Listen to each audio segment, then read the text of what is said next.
So in 50s, when the minority policy was first formulated, so in terms of our topic today about the language issue, first we know that we have equal rights by the Constitution of China. Second, minority language, the Tibetan language, also Tibetan group, was given a status as the regional group, or what we call in China is like national minority. So you are still part of the national group, but because you are a small number, so you are a national minority. So those are the model that has been used. But as you understand that from 1950s all the way to by the end of 70s, there is a lot of ups and downs. So the school system and also the whole social system was not very stable. From 1980s, when it is more stabilized, the constitution was drafted and published in 1982, and it has, in terms of language, it has two goals. First is to spread Putonghua as the national language, and second, it is very clear that there is a claim of the equal linguistic rights of the minorities based on the sort of the 1982 constitution. Of course, there are some scholars saying that it's actually a little bit contradictory because it creates, especially in the regional autonomous, to the autonomous region, it creates a competing situation between Putonghua and also regional language, etc.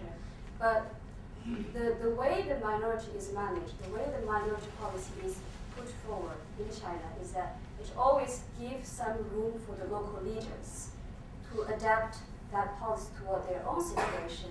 And that gives rooms for the leader to perform, but also it's also indicate that it all depends on the leader's vision for education, the leader's vision for what minority will be look like in the future. So that will affect what he's actually doing in their own regions. And that decision, local decision, results in various goals and models of bilingual education in reality. And there are other scholars that has tried to group what are the minority bilingual education models are, what kind of stage that bilingual education has gone through all over China. And Tibetan case here then is not unique from the rest of the China, because then you find similar cases also exist in Mongolia, also exist in Uyghur part of Xinjiang, etc. Basically for all of the minorities. So if we look back in the 80s, it is still more or less the same with the rest of the country. That when you are a minority, when you go to school, you become bilingual. You have to become bilingual. And nowadays, it's trilingual. But for the Han people, for a majority, when we talk about majority, it is of course Han Chinese. Even if they're living in the autonomous region, you can be, okay if you're just monolingual, just knowing Chinese or your local Chinese dialect, you'll be okay. I mean, of course now they are moving toward bilingual, meaning Chinese and English, sort of two super languages. But for the minorities, you go into school, you're always having this situation of trying to be bilingual, trilingual, whatever. So there are studies in China that try to group the policy change from 50s, that is more sort of progressive, what we call pluralistic stage, because of the heavily influenced by the communist ideology of equal rights of the groups. So it gives a lot of rooms for minorities. But then from 60s to the end of 70s was always called the monolinguistic, whatever called. That is the period when Tibetan or other minority languages are banned from the school. You know, the old tests were considered as the feudalist, backward and burned.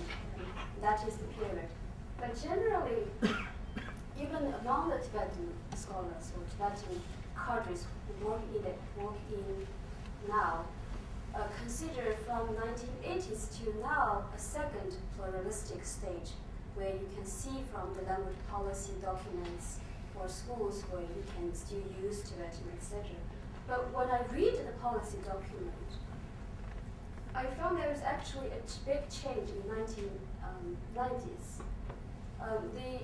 Because my angle to when I read the policy document, I specifically look at the phases that talk about the instructional language. Then you see there is actually a transition, big transition in 1990s. So from 1962 to 1991, it is explicitly stated in the policy document that one of the policy goals for minorities, for Tibetans in this case, is to establish a school system based on the use of mother tongue as medium of instruction in Tibetan areas. Of course, in addition to a Chinese language system, but there is policy document supporting that you can have a separate system. So you can go to, the policy goal is to build up schools that from preschool all the way to the university, that it is possible you have a Tibetan language system. But from 1991, the policy language changed. It says to establish a bilingual education school system, minority schools in basic education years may still use the mother tongue as the medium of instruction. Chinese language teaching is to be strengthened, so to achieve a smooth transition to Chinese as the instructional language. So there is actually a change in the policy document. But then why there is a change in the 1990s to this change? And first of all, the biggest factor that affected this change is at international level.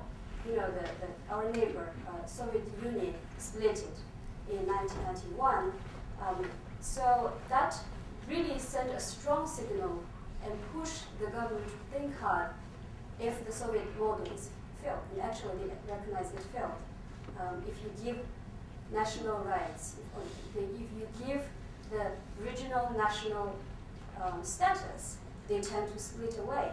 So it is a time that they try to rethink another model so that they won't follow the Soviet Union's mistake.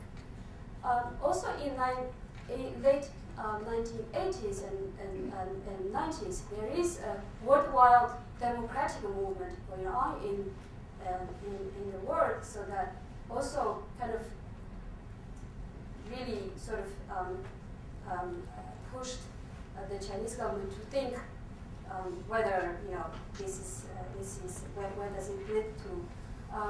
For Tibetan case, in 1987 and 1989, we have Lhasa uprising.